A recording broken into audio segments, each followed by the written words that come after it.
Students, আজকে যে বিষয়টা নিয়ে ক্লাসটা করব সেটা বলতে পারো একটা রিক্যাপ। আর রিলেশন আর ফাংশন সম্বন্ধে যদি কোনো ধারণা যদি ক্লিয়ার না হয়, তো একটা ছোট গল্প বা অন্যভাবে একটু ক্লাসটা নেওয়ার চেষ্টা করছি। তাহলে এখানে একটা স্টোরি টেলিং ক্লাস আমি ব্যবহার করব রিলেশন আর ফাংশনকে বুঝতে। রিলেশন শব্দটার অর্থ কি? সম্বন্ধ, কানেকশন। তাহলে দুটো সেটের মধ্যে কানেকশন বোঝাতে আমরা রিলেশনটা ব্যবহার করব। এবং ফাংশন কি সেটা আমরা রিলেশন থেকেই বুঝবো। প্রথম আমি এই ছবিটা দেখি, ভালো করে দেখো, দেখতে পাচ্ছি এইটা একটা সেট, এখানে কিছু মানুষ থাকে, এখানে হচ্ছে বি সেট। এটা একটা রাজ্য বলতে পারো, দুটো রাজ্যের মধ্যে একটা কানেকশন হচ্ছে এই ব্রিজটা। তাহলে এই ব্রিজটা কারা ব্যবহার করছে? মনে করো এই এ সেটের যে মানুষগুলো, তাদের কিছু বি সেটের মানুষকে পছন্দ হলো এবং তারা নিজেদের মধ্যে বিবাহ করলো বা তারা একসঙ্গে পেয়ারাইজেশন তৈরি করলো। এই যে পেয়ার তৈরি করছে, এই পেয়ার তৈরি করাকে বলবো আমি তাদের মধ্যে রিলেশনশিপ, যেটা আমরা সাধারণত ব্যবহার করে থাকি শব্দ, সেই রিলেশন। তাহলে এখানকার একজন মানুষ, এখানকার একটা মানুষ একসঙ্গে দুজনের মধ্যে বন্ধন তৈরি করলো। এরকম প্রচুর এলিমেন্ট আমরা পাবো। তাহলে এখানকার এলিমেন্ট আর একটা এখানকার এলিমেন্ট একসঙ্গে আমি ব্র্যাকেটের মাধ্যমে লেখা প্র্যাকটিস করব। তাহলে সেটা হচ্ছে সেই এলিমেন্টগুলোকে আমি যদি আমরা বলি কাপল বা হাজব্যান্ড ওয়াইফ, তারা সেই যে সেটটা তৈরি হচ্ছে, সেই যে সেটের মধ্যে যারা যারা থাকবে তাদের সেই রিলেশনটা মেনে যাচ্ছে। ম্যারিটাল রিলেশন যদি বলি, বৈবাহিক সম্পর্ক, তাহলে তারা সেই রিলেশনটা মেনে চলছে। তাহলে এ সেট আর বি সেটের মধ্যে একটা সুন্দর রিলেশন, বা একটা দেশ আর একটা দেশের মধ্যে যদি দেশের মানুষগুলোকে আমি এলিমেন্ট ধরি, তাহলে দুটো দেশের মধ্যে একটা সম্পর্ক তৈরি হচ্ছে। আমরা কি বৈবাহিক বন্ধন ইতিহাসে পড়েছি, সেই একই জিনিস অঙ্কেও আসছে। তাহলে একটা এলিমেন্ট আর একটা এলিমেন্টকে আমি পেয়ার ফর্মে রাখছি এবং সেগুলোর কালেকশনটা নিচ্ছি। কালেকশনটা যে উদ্দেশ্যে নেব সেইভাবে তার নামকরণ করবো এবং সেইভাবেই আমার রিলেশনটা ডিফাইন হবে। তা তুমি রিলেশন কিভাবে ডিফাইন করছো তার উপর নির্ভর করবে তোমার রিলেশনটা কি তৈরি হলো। ঠিক আছে, এইবার রিলেশন তো তৈরি হলো। রিলেশন তৈরি হওয়ার সঙ্গে তখন বললো আচ্ছা ঠিক আছে, রিলেশন তৈরি হয়েছে। এবার প্রবলেমটা তৈরি হলো, আচ্ছা যে কোনো রিলেশন কে কি আমি ফাংশন বলতে পারবো? No, not all relation are perfect. তাহলে এমন একটা পারফেক্ট রিলেশন খুঁজতে হবে যে তখন ফাংশন বা কার্যকারী রিলেশন হতে পারে। তখন তারা দুটো দেশ মানে ঠিক করলো যে এ সেটের কোনো মেম্বার এখানকার দুজন মেম্বারের সঙ্গে বৈবাহিক সূত্র স্থাপন করতে পারবে না। তার মানে এ সেটের একটা মেম্বারের পক্ষে এ সেট বি সেটের একটা মেম্বারকেই চুজ করতে হবে। এমন হতে পারে যে এ সেটের আর একটা মেম্বার বি সেটের একটা মেম্বারকে পছন্দ হতেই পারে, কিন্তু জিনিসটা জটিল দাঁড়াচ্ছে। কিন্তু উদ্দেশ্যটা এমন থাকলো যে এ সেটকে বাঁদিকে যে দলটা আছে, যে দেশটা আছে, তার পক্ষে বি সেটের একটার বেশি এলিমেন্টের সঙ্গে পেয়ার করা সম্ভব হবে না। যদি এরকম একটা নিয়ম তৈরি করতে হয়, যদি হয়, তাহলে বি সেট কিন্তু আক্রমণ করে ফেলবে। ঠিক আছে, বি সেট যাতে আক্রমণ করতে না পারে, এ সেটের সঙ্গে বি সেটের যাতে যুদ্ধ না হয়, তার জন্য একটা সম্পর্ক স্থাপন করা হলো। কি সম্পর্কটা? বলা হলো যে এ সেটের কোনো এলিমেন্ট বি সেটের দুটো এলিমেন্টের সঙ্গে পেয়ার করতে পারবে না। এই সম্পর্কটার নাম দিচ্ছি, রিলেশনটার নাম দিলাম ফাংশন। ঠিক আছে, তাহলে এইটুকুনি বুঝলেই যথেষ্ট। এবার আস্তে আস্তে আমি যাই। তাহলে সে গল্পটা বললাম, in the kingdom of sets lives two noble families, set A curious and bold, set B proud and mysterious. Connection between them created tales called relation. সে গল্পটা শুরু হলো। A relation is a set of order pair AB, যেভাবে আমি রাখবো, connecting set A to set B। তাহলে relation মানে আমি order পেয়ারে কালেকশনটা বা সেটটাকে বোঝাবো। এ ফাংশন বললাম, কি বললাম, একটা স্পেশাল রিলেশন। এভরি ইনপুট মানে এ সেট থেকে যেটা নিচ্ছি has only one output in set B. তাহলে এ সেট কোনো চিটিং করবে না, বি সেটের সঙ্গে কোনো এলিমেন্টের সঙ্গে দুটো এলিমেন্টের সঙ্গে পেয়ার করতে পারবে না, এটাই নিয়ম। ঠিক আছে, ক্লিয়ার কাট। তাহলে ফাংশন মানে এক ইনপুটের একটাই আউটপুট, এটা বাংলায় মনে রাখবে, এক ইনপুটের একটাই আউটপুট। এবার কি কি ধরনের রিলেশন আসে একবার রিভাইজ করে দিই। আমরা জানি রিফ্লেক্সিভ রিলেশন। এবার এটা বলাটা একটু অদ্ভুত। আমি যদি বিবাহ বন্ধন দিয়ে বলছি, এটা ধর একটা অন্যরকম সম্পর্ক। সব সম্বন্ধ তো আর রিফ্লেক্সিভ হয় না, বৈবাহিক সম্পর্ক রিফ্লেক্সিভ হয় না, নিজের সঙ্গে বৈবাহিক সম্পর্ক। সেটা বলতে গেলে তাহলে আমাদের সিরিজ মুখার্জির নির্বাক দেখতে হবে, তো যাই হোক সেটার কথা বলছি না। এবার সিমেট্রিক রিলেশন যেটা হচ্ছে, ধরো মিরর এ বি এরা যদি থাকে, তাকে উল্টে দিলে বি এ সেটাও থাকবে। আমরা যদি বৈবাহিক সম্পর্কটা ভাবি, তাহলে এ বি এর সঙ্গে বিবাহ করেছে, বি এর সঙ্গে বিবাহ করেছে, তাহলে এই সম্পর্কটা আমি সিমেট্রিক বলতে পারছি। ট্রানজিটিভ কারা, সংক্রমিত হচ্ছে। সাধারণত বৈবাহিক সম্পর্ক সংক্রমিত নয়, মানে এ যদি বি কে বিয়ে করে, বি যদি আবার সি কে বিয়ে করে, এ সি কে বিয়ে করে, এটা তো হয় না। কিন্তু মনে করো এ আমাদের বন্ধুর মধ্যে যে সংক্রমণটা হলে, এ বি এর কাছে আসার জন্য বি এর একটা ছোঁয়াচে রোগ হয়েছে, হাসি কাশি হয়েছে। আবার বি সি এর কাছে আসার জন্য ছোঁয়াচে রোগ হয়েছে, তার মানে কি এ থেকে সি তে আমার ছোঁয়াচে রোগটা ডাইরেক্ট হতে পারে। তাহলে এই জিনিসটাকে আমাকে ট্রানজিটিভ বা সংক্রমণ বলা হচ্ছে। এই কোনো রিলেশন যখন এই তিনটেই হোল্ড করবে, তখন তাকে বলবো ইকুইভ্যালেন্স রিলেশন। ঠিক আছে, তাহলে প্রথমটা রিফ্লেক্সিভ, নিজের সঙ্গে, এগুলো নিয়ে আমি ডিটেলস ক্লাস করেছি, জাস্ট এগুলোকে একবার রিভাইজ দিয়ে দিচ্ছি। তাহলে তিনটে পয়েন্ট যদি আমার পাস করে, তখন তাকে বলবো ইকুইভ্যালেন্স রিলেশন। এবার টাইপস অফ ফাংশন। ফাংশনের টাইপ যদি আমরা বোঝাতে চাই, তাহলে লিনিয়ার ফাংশন মানে কি, একটা লাইন বোঝাচ্ছে। কোয়াড্রেটিক গুলো সাধারণত একটা কার্ভ বোঝায়। এটা ঠিক সাইন এক্স এর কার্ভ না, এরকম ধরনের একটা কার্ভ হয়তো বোঝালো। তাহলে এটা সবসময় বক্র। কনস্ট্যান্ট মানে সবসময় আমার এক্স অক্ষের প্যারালাল। আর আইডেন্টিটি ফাংশন মানে x1 y1, মানে এইটা ঠিক এই ধরনের ফাংশন হচ্ছে একটা আইডেন্টিটি ফাংশন, ঠিক 45 ডিগ্রি অ্যাঙ্গেল করে থাকে। Each function is like royal machine with a specific role. প্রত্যেকটা ফাংশন তার নিজস্ব রোল প্লে করবে, আর এই ফাংশন খুব ইম্পর্টেন্ট। প্রত্যেকটা ফাংশনের উপর ডিপেন্ড করে বর্তমানে বা ভবিষ্যতে আমরা নানা রকম স্ট্যাটিস্টিক্যাল ফাংশন হতে পারে, নানা রকম ফাংশন হতে পারে, তার উপর কিন্তু আমরা ভবিষ্যতের প্রপার্টি আমরা জানতে পারি, এবং ফাংশন আমাদের প্রত্যেকটা মুহূর্তে কাজে লাগবে। সেটা আমরা ফিজিক্সে পড়ি, কেমিস্ট্রি পড়ি, মেকানিক্স পড়ি, বর্তমানে যে কোনো ইকোনমিক্সে পড়ি, গ্রোথ রেট মেজারমেন্টে পড়ি, অ্যাপ্লিকেশনে বায়োলজিক্যাল অ্যাপ্লিকেশন পড়ি, যেখানে খুশি ফাংশন কিন্তু মারাত্মক। এই ফাংশনটাকে আমাকে সেই জন্য চিনতে হবে খুব ভালো। আচ্ছা, তাহলে আমি কি জানলাম গল্পটা থেকে? Relation connect hearts, function bring order. তাহলে ফাংশন কি করছে, একটা শৃঙ্খলা তৈরি করছে।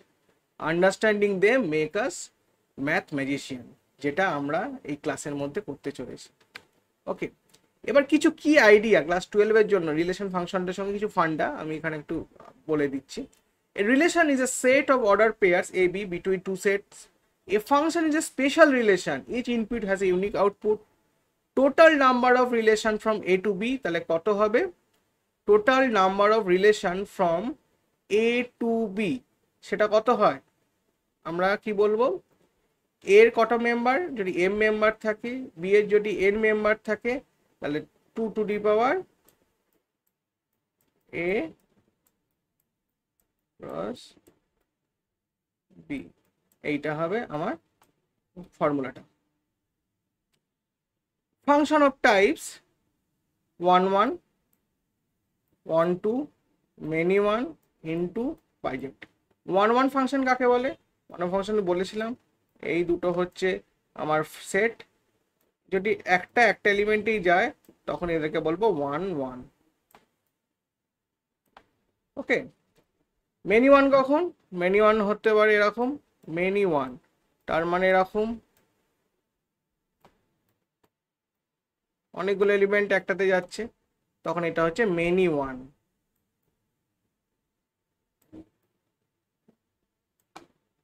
এইবার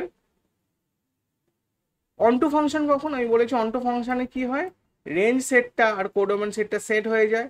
তার মানে এর প্রত্যেকটা এলিমেন্টের জন্য এখানে একটা অবজেক্ট পাবো যার ইমেজটা হচ্ছে এইটা। তুমি যে কোনো এলিমেন্ট তোলো না কেন তার জন্য একটা অবজেক্ট আমি এখানে পাবো, কোনো ফাঁকা পড়ে থাকবে না।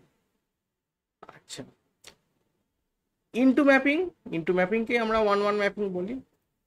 আর বাইজেক্টিভ, বাইজেক্টিভ হচ্ছে যখন কোনো ফাংশন ওয়ান ওয়ান আর অন টু এই দুটো হবে তখন আমরা বলবো বাইজেক্টিভ ম্যাপিং। এই বাইজেক্টিভ ম্যাপিং হলে তবে কিন্তু ইনভার্স ফাংশনের কনসেপ্টটা আসবে, আদারওয়াইজ কিন্তু নয়। এবার কম্পোজিশন অফ ফাংশন কি বলছি, জি কম্পোজ এফএক্স মানে কি, আমি বলেছিলাম তিনটে সেট মনে রাখতে হবে। এ সেট থেকে যাচ্ছে এখানে, এ থেকে বি যাচ্ছে, বি থেকে সি যাচ্ছে। তার মানে বি সেটের যে ডোমেনটা এটা এ সেটের রেঞ্জের থেকে সাবসেট হতে হবে, নাহলে তো এর মধ্যে ঢুকবে না। আবার এই সেটের ডোমেনটা কি হবে, এই সেটের যে রেঞ্জটা সেটা সি সেটের যে এই যে জি ফাংশনটার, এই ফাংশনটার যে রেঞ্জ সেটা একটু পরিষ্কার করে করি।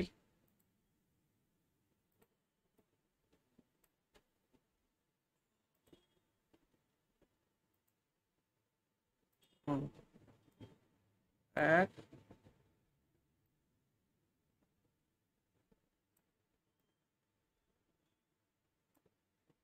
তাহলে এখানে যাচ্ছে, এখানে যাচ্ছে, তাহলে এফ এ থেকে বিতে গেল আর জি বি থেকে সিতে গেল, তাহলে একটা ট্রানজিশনের মতো। তাহলে আমি কি লিখবো এখানে, তাহলে এক্সটা ডাইরেক্টকে যদি আমি এখানে পাঠাতে হয় সি সেটে, তাহলে কি হবে, এক্স, এক্স এর ওপর অ্যাপ্লাই করব আমার এফ, তাহলে এফ এক্স এর ওপর আমি অ্যাপ্লাই করব এখানে হচ্ছে g, g of f x. G f x কোথায় নিয়ে চলে গেল, একদম এ থেকে সিতে নিয়ে চলে, এগুলো হলো কম্পোজিশন অফ ফাংশন। ঠিক আছে, তাহলে আমাকে পরপর পরপর করবো নার্সারির মধ্যে একটা খোসা ছাড়াতে হয় যেভাবে, প্রথমে এফ এক্স অপারেট করবো, তারপর জি এর প্রপার্টির মধ্যে আমি এফ এক্সটা ঢুকিয়ে দেবো।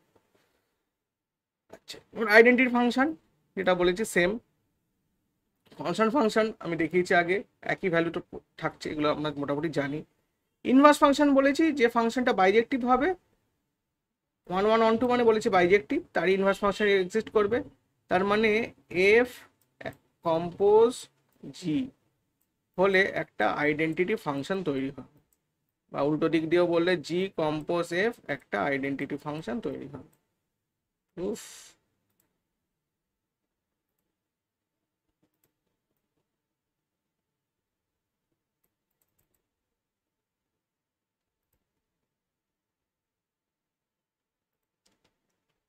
ঠিক আছে, তাহলে f compose g, g compose f I. আচ্ছা, type of relation, reflexive, symmetric, transitive আমরা সবাই জানি। এবার পিরিয়ডিক ফাংশন চলেছে, এগুলো কিছু স্পেশাল ফাংশন আমরা পড়বো। এবার পিরিয়ডিক ফাংশন, যদি কোনো ফাংশনকে আমি ধরো টি একটা ভ্যালু প্লাস করে দিলেও ফাংশনটা চেঞ্জ হলো না, সেরকম ধরনের ফাংশনকে বলবো periodic with periodicity T, Y T greater than zero is the period.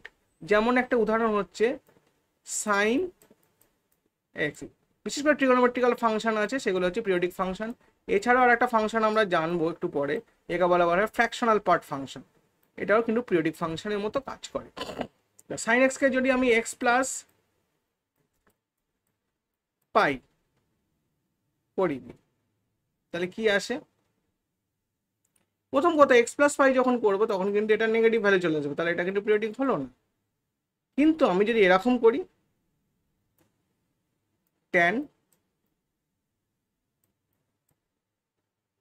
X plus pi, tan third কোয়াড্রেন্টে চলে গেল, third quadrant tan positive is equal to tan x, তাহলে আমি বলবো tan is a function with periodicity pi. ঠিক আছে, আচ্ছা, sine x cos x এটার পিরিয়ড হচ্ছে 2 পাই। 2 পাই করে করলে আমরা জানি সাইনের ভ্যালু 360 ডিগ্রি ঘুরে এলে একই থাকে, তাহলে এটার পিরিয়ড হচ্ছে 2 পাই। ট্যান কট এটার পিরিয়ড হচ্ছে পাই, আর মড নিয়ে নিলে তাদের পিরিয়ড হবে পাই, কারণ এখানে মাইনাস সাইনটা আমি অবজার্ভ হয়ে যাচ্ছে।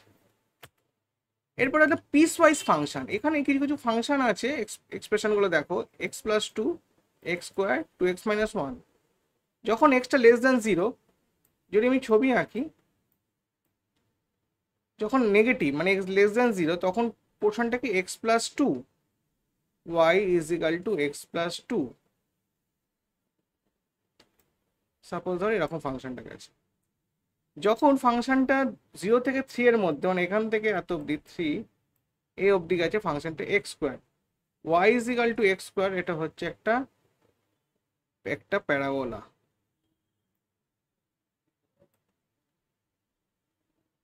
ওকে, আর x যখন 3 হচ্ছে তখন কি হয়ে গেল, x যখন 3 হয়ে যায় তখন হয়ে যাচ্ছে 2x-1। 2x-1 মানে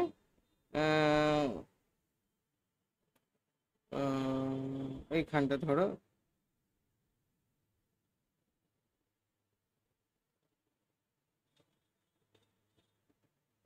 একটা এরকম ধরনের একটা স্ট্রেট লাইন আছে, তাহলে এখানে 3খানা পার্ট আমি দেখতে পাচ্ছি ফাংশনটা।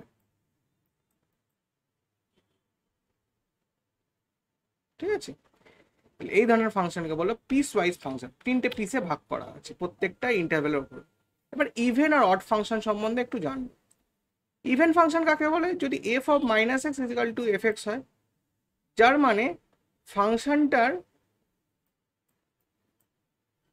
এটা মনে করো কোন একটা পয়েন্ট হচ্ছে x, ঠিক আছে, এইটা হচ্ছে আমার x ভ্যালুটা, আর এটা হচ্ছে ফাংশন অফ fx মানে কার্ভটা। তার মানে এইটা হচ্ছে fx, R f of -x মানে কোনটা, এইটা। ঠিক আছে, তার মানে এই ফাংশনটা এই দিক দিয়ে যা রিফ্লেকশন, এই দিক দিয়ে রিফ্লেকশন সেম আসবে। যদি এরকম হয় তাহলে ফাংশনটাকে বলবো আমি even function. Even function is a reflection function around কি হবে এক্স অ্যাক্সিস, মানে ওয়াই অ্যাক্সিস হচ্ছে রিফ্লেকশন বলতে পারো। আচ্ছা, similarly symmetric about y axis যেটা বলছি আমি, example x² cos x mod x, এটা হচ্ছে আমার even function definition. Odd function কি, f of -f, এটা হচ্ছে সিমেট্রিক অ্যাবাউট অরিজিন। ঠিক আছে, এটা অরিজিন কোন একটা পয়েন্ট আছে এই দিকে তখন চলে আসবে, তাহলে সেখানে কি হবে, সেখানে extra negative, f of -x negative হচ্ছে, এক্সটাও নেগেটিভ, f of -xটাও নেগেটিভ, তাহলে কার এগেনস্ট রিফ্লেকশনটা হচ্ছে অরিজিনাল এগেনস্ট।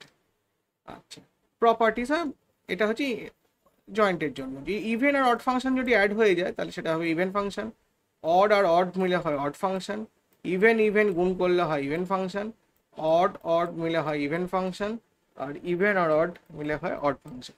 এইটা মনে রাখবে, এটা হচ্ছে জয়েন্টের ট্রিক্স, কিছু কিছু এমসিকিউ করার জন্য এটা আমার কাজে লাগবে। এবার হচ্ছে কম্পোজিট ফাংশন। কম্পোজিট ফাংশন আমি বলেছি, একটু মনে রাখতে হবে। মনে করে এক্স যদি জি এর ডোমেন হয়, এখানে আমার ছবি আঁকি,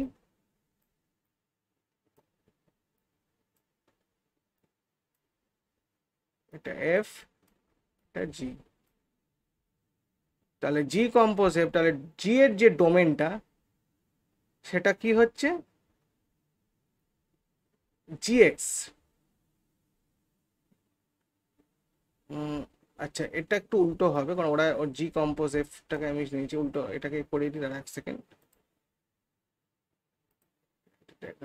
এটাকে আমরা, হ্যাঁ করে দিই,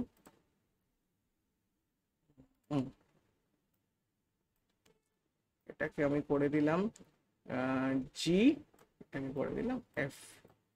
এবার দেখো ডোমেন, কোন ডোমেনটা হচ্ছে x belongs to domain of g, domain of g কোনটা হচ্ছে, জি এর ডোমেন হচ্ছে এইটা, এখানে আছে এক্স, তাহলে জি এক্স যখন করছি সেটা কার ডোমেন হয়ে যাচ্ছে, এফ এর ডোমেনের মধ্যে পড়ছে।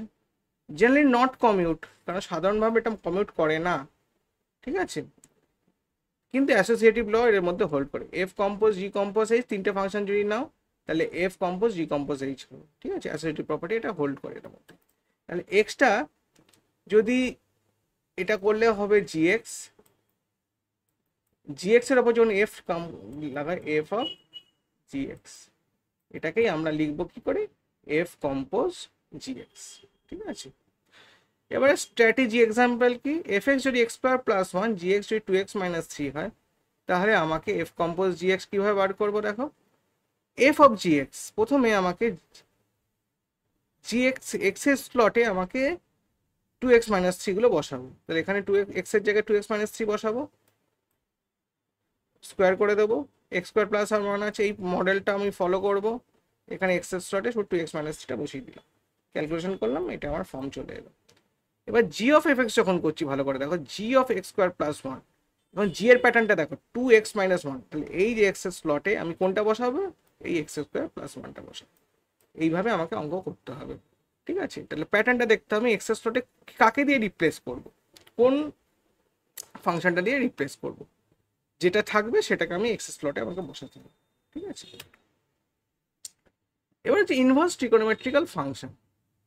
ইনভার্স ট্রিগোনোমেট্রিক্যাল ফাংশন হচ্ছে সাইন এর ইনভার্স হচ্ছে সাইন ইনভার্স এক্স, আর ডোমেনটা মনে রাখবে -1 to 1, রেঞ্জ হবে -π/2 থেকে π/2। এগুলোকে নিয়ে একটা ডিটেলস চ্যাপ্টার আছে, সেটা যখন পড়াবো প্রত্যেকটা রেঞ্জ ডোমেন কিভাবে হচ্ছে ছবি দেখে আমি পড়বো, ঠিক আছে। ইনভার্সটাকে অনেকে আর্ক কোসাইনও বলে, ঠিক আছে, কস ইনভার্স এক্সটাকে এটা কোনো আর্ক সাইন বলে, আর্ক কোসাইনও বলে। তাহলে দুটোই ডোমেন কিন্তু সেম, রেঞ্জটা আলাদা হয়ে যাচ্ছে। রেঞ্জ হচ্ছে সাইন ইনভার্সের -π/2 থেকে π/2, আর কসের হচ্ছে রেঞ্জ 0 to π, আর আর্ক ট্যানজেন্ট হচ্ছে ট্যান ইনভার্সের রেঞ্জ হচ্ছে -π থেকে π2। আরও প্রত্যেকটা সেক কোসেক আর কট আছে, সেগুলো আমরা ওই চ্যাপ্টার যখন করবো সেটা সম্বন্ধে আমরা ডিটেলসে করবো। এরপর এটা হচ্ছে absolute value function. Absolute value ফাংশনে আমরা F x equals to mod x, এটা আমরা আগে পড়েছি। তাহলে ডোমেন হলো টোটাল হোল আর, পুরো রিয়েল নাম্বার সিস্টেম, আর রেঞ্জ হচ্ছে 0 থেকে ইনফিনিটি। এটা একটা ইভেন্ট ফাংশন, আমরা জানি mod of -x equals to mod x হয়, ঠিক আছে। এটা জেনারেলাইজড প্যাটার্ন, ঠিক আছে। এটা রিফ্লেকশন আগেও আলোচনা করেছি, আর নতুন করে কিছু বলছি না। আচ্ছা, ইনভার্স ফাংশন বলার হচ্ছে একটা যে বাইজেক্টিভ হয়, নতুনত্ব কিছু নেই। এরপরে যে ফাংশনটা ব্যবহার করছে এটাকে বলা হয় গ্রেটেস্ট ইন্টিজার ফাংশন, অনেকে বক্স ফাংশন, অনেকে ফ্লোর ফাংশন বলা হয়। এই ফ্লোর ফাংশনের কনসেপ্টটা কি, ফ্লোর ফাংশনে আমরা কোন ইন্টিজারগুলোকে নেব, যেগুলো যে সংখ্যাটার আগের ইন্টিজার। এবার আমি একটা সংখ্যা নিলাম, সাপোজ ধরো এক্সট্রা নিলাম 2.5, তাহলে এটাকে যদি আমি বক্স ফাংশন বা ফ্লোর ফাংশন ইউজ করলে আমি কোনটা নেব, 2.5 এর আগের পূর্ণ সংখ্যা বা ইন্টিজারটা কোনটা, 2, তাহলে আমার ভ্যালু আসবে 2। এবার যদি -2.5 নিই তাহলে কোনটা আসবে, এবার যদি রিয়েল লাইন যদি আমরা দেখি, -2.5 এইদিকে গেলে কত হবে, -2 -1, আর এইদিকে গেলে -3। তাহলে -2.5 এর লেফটে কোন ইন্টিজারটা পড়ে আছে, -3, তাহলে এর ক্ষেত্রে কিন্তু আমরা নেব -3, ঠিক আছে। সেই জন্যই রুলসটা, যদি -x হয় তাহলে মাইনাস অফ এইটা এক্সটা নিতে হবে, if x belongs to z। আর এক্সটা যদি না হয় তাহলে কি হবে, একটা মাইনাস করে দিই, যেটা এখানে করলাম -2 -1 -3 হয়ে গেল। এই রুলসটা একটু মনে রাখতে হবে। যদি পজিটিভ হয় তাহলে আমাকে জাস্ট নিয়ে 1 যোগ করতে হবে, ঠিক আছে।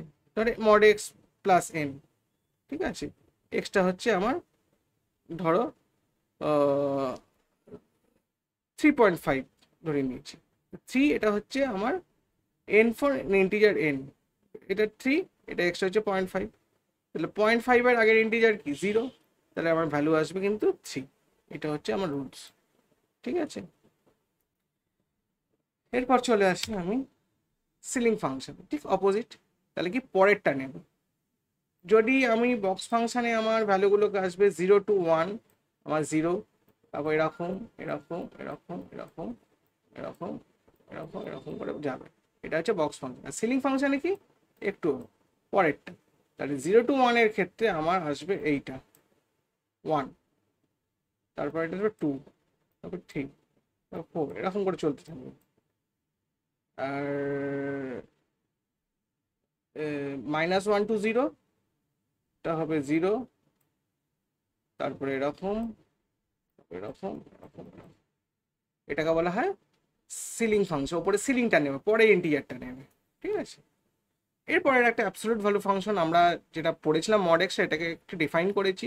এক্স যদি লেস দেন 0 হয় তাহলে -x, এক্স এর গ্রেটার দেন ইকাল টু 0 হলে আমরা শুধু এক্স বা +x নেব। এরপরে এরপরে একটা সিগনাম ফাংশন আছে। সিগনাম ফাংশনটা আমি আগেও মেনশন করেছি, দেখিয়েছিলাম জিওজেব্রা দিয়ে। মড এক্স বাই এক্স, এটা যখন এক্স লেস দেন 0 হচ্ছে তখন -1, যখন এক্স 0 হলে আমি 0টাকে 0 ধরতে হবে, ঠিক আছে। 0 বসিয়ে দিলে হয় না, লিমিটিং কনসেপ্ট আমরা এখন শিখিনি, এটা আমাকে শিখতে হবে। আর যখন গ্রেটার দেন 0 হবে তখন 1, একে বলে সিগনাম ফাংশন।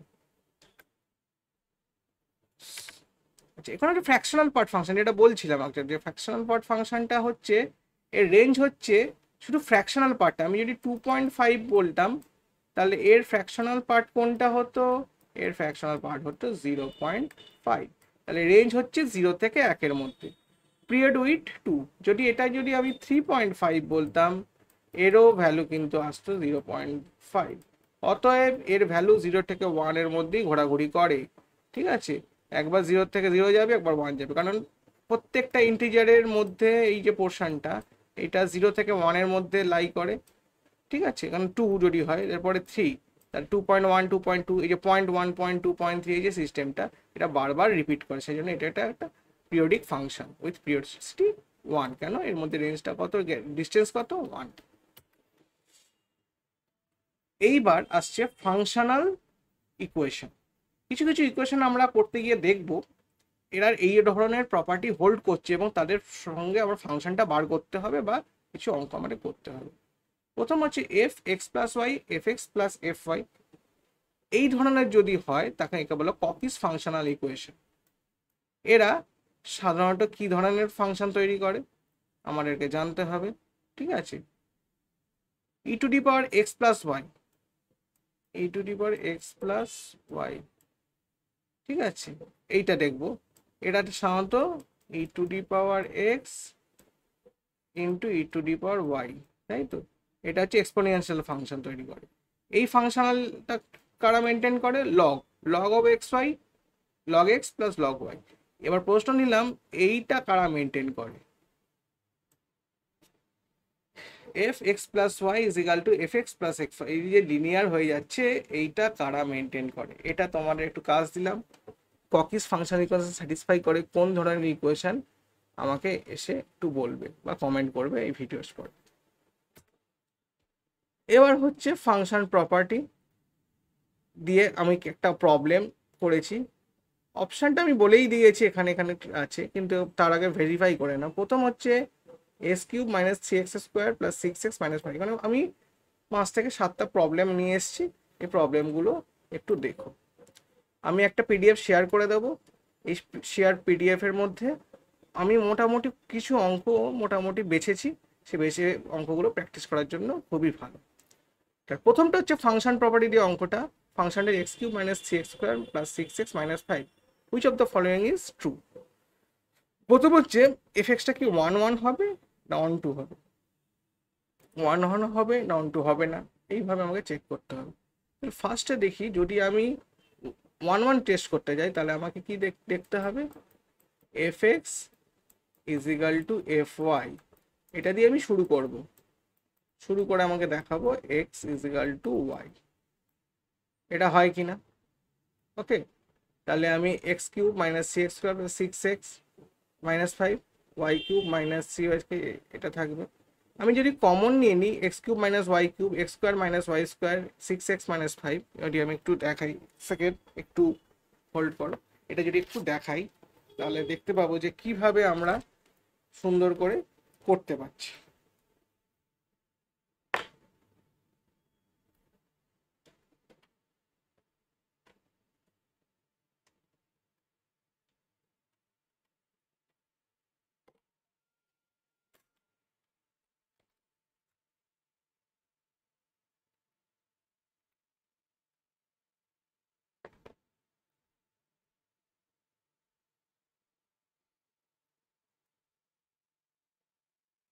আচ্ছা, প্রথমে আমি x cube minus three x square plus six x minus five equals to y cube minus three y square plus six y minus five. তাহলে এক সাইডে যদি আনি x cube minus y cube three x square minus y square আর plus six x minus Y.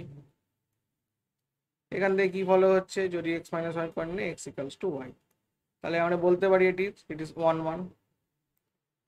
এবার on two দেখানোর জন্য যেটা করতে হবে সেটা কার ওপর ফাংশনটা ম্যাপিং হয়েছে, ফাংশনটা রিয়েল নাম্বার টু রিয়েল, বলা উচিত ছিল ফাংশনটা রিয়েল নাম্বার টু রিয়েল। তো প্রথম যেটা হচ্ছে আমি সাপোজ একটা ওয়াই নিলাম, যার জন্য x cube minus three x square plus six x minus five is equal to y. Okay, এইবার যেটা করবো সেটা হচ্ছে x three x square plus three x square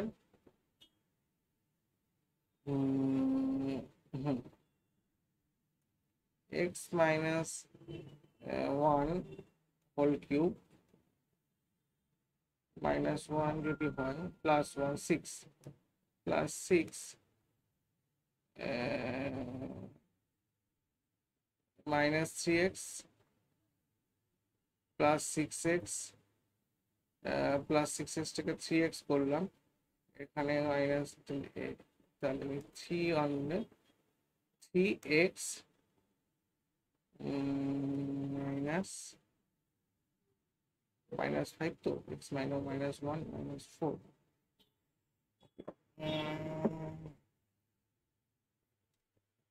তাহলে এইটাকে যদি আমি সাজাতে চাই,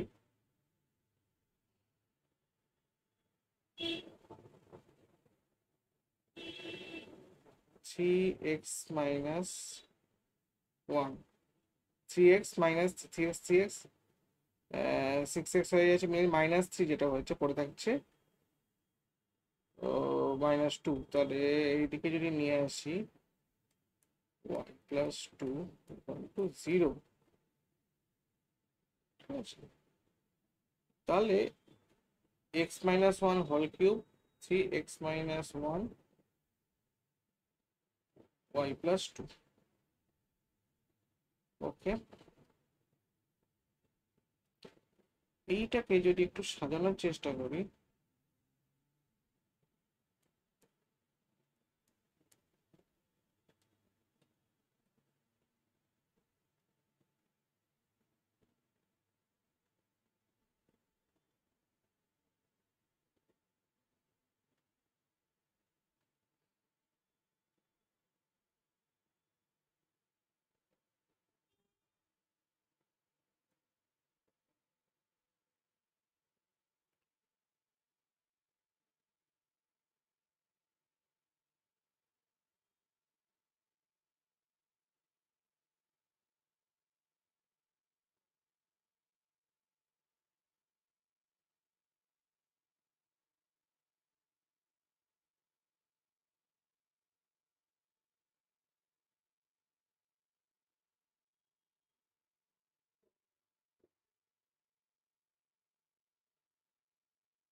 এইভাবে সাজাতে যদি পারি, বা আরেকটা ভাবে যদি দেখে যে প্রপার্টিটা যেটা বলা উচিত না, যেটা মেনশন করছি আমি, এফএক্সটাকে ধরো আমি এটা লিখছি,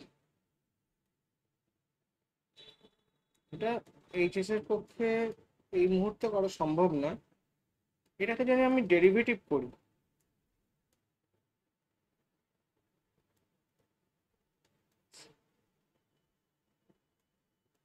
থ্রি কমন নিলে x square minus two x plus two, তার মানে plus one plus three, it is three x minus one whole square plus three. তাহলে একটা ফাংশনের এটা আমরা পড়বো যখন 12-এ ম্যাক্সিমাম মিনিমাম পড়বো বা ইনক্রিজিং ডিক্রিজিং ফাংশন পড়বো, তখন এই ডেরিভেটিভটা সম্বন্ধে বলবো। তো এখন এই মুহূর্তে এই অঙ্কটা করা একটু ডিফিকাল্ট, যখন দেখছি সাধারণভাবে সাধারণটা একটু ডিফিকাল্ট যেভাবে আমরা অঙ্কটা করেছি। তা এখানে আমাদের যেটা জানতে হবে সেটা হচ্ছে ফাংশনটা যদি ইনক্রিজিং হয়, মানে ডেরিভেটিভটা যদি গ্রেটার দ্যান 0 হয়, এটা বর্গ রাশি +3 গ্রেটার দ্যান 0 সংখ্যাটা ফাংশনটা বাড়তেই থাকে। এবার ফাংশনটা যখন যদি বাড়তেই থাকে, তাহলে আমি বলেছি কি অন টু ফাংশন দেখাতে গেলে আমাকে এরকম করতে হবে, একটা এক্স অ্যাক্সিসে প্যারালাল লাইন কাটতে হবে। তাহলে এক্স অ্যাক্সিসে প্যারালাল লাইন কাটলে দেখবো একটা পয়েন্টেই কাট করছে, কেন? ফাংশনটা তো বেড়েই যাচ্ছে, নিচের দিকে আসার তো কোনো চান্সই নেই, এরকম কেস তো আসার ব্যাপারই নেই। তাহলে যেহেতু এরকম ডিক্রিজিং ফাংশন নয়, তাহলে আমি বলতে পারি ফাংশনটা যেহেতু ইনক্রিজিং সদা, তাহলে এক্স অ্যাক্সিসে প্যারালাল লাইন সবসময় একটা পয়েন্টেই কাট করবে। আমি দেখিয়েছিলাম যে ফাংশনকে অন টু দেখাতে গেলে আমাকে এক্স অ্যাক্সিসে প্যারালাল লাইন টানবো, সেটা যেন একটি বিন্দুতেই কাট করবে। তাহলে সেখান থেকে আমরা বলতে পারছি যে ফাংশনটা কিন্তু অন টু ফাংশন। ক্লিয়ার? আচ্ছা, অড ফাংশনের এই অঙ্ক ইকুয়েটের মধ্যে কোনটা অড ফাংশন হবে? ঠিক আছে, which the function is not odd, fractional part. ঠিক আছে, আমরা জানি ফ্র্যাকশনাল পার্ট হচ্ছে পিরিয়ডিক ফাংশন, কারণ এটাকে যদি -2.5 যদি নিই ফ্র্যাকশনাল পার্টে, এটা হয়ে যাবে 0.5। ঠিক আছে, এটা হচ্ছে অড ফাংশন নয়। সেট থিওরিক অপারেশন, এই অঙ্কটা আছে, ভালো করে একটু দেখে নাও। সেট থিওরির যে বেসিক সেট থিওরি সেটা দিয়ে এখানে অঙ্কটা আছে, তোমরা পড়বে। অপশনটা হচ্ছে নান। ঠিক আছে, প্রথম হচ্ছে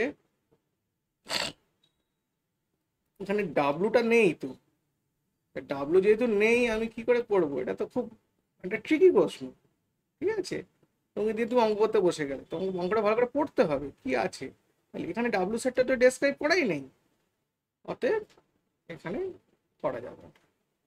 আচ্ছা, রিলেশন ফাংশনে এফ অফ এফ এক্স, তাহলে এফ অফ এফ এক্স যদি হয় F x is equal two F inverse x, যদি বাইজেক্টিভ হয়, তাহলে বাইজেক্টিভ হতে গেলে কি হতে হবে? এফ এক্সটাকে 1 1 আর অন টু দুটোই হতে হবে বাইজেক্টিভ হতে গেলে। তাহলে এফটা সেলফ ইনভার্স, সেটা হলে ইনভার্স এক্সিস্ট করছে, সেটা কখন হবে? যখন এটা বাইজেক্টিভ হবে।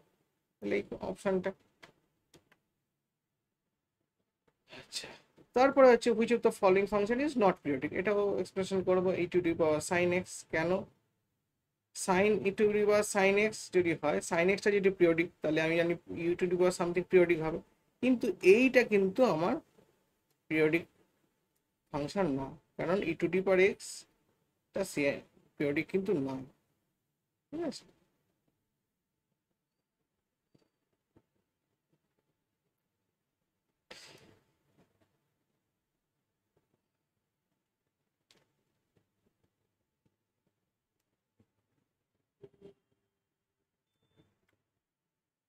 আজকের ক্লাস মোটামুটি এই অবধি থাক, পরে আমরা আরো কিছু অঙ্ক নিয়ে আসবো। আমরা সকলে ভালো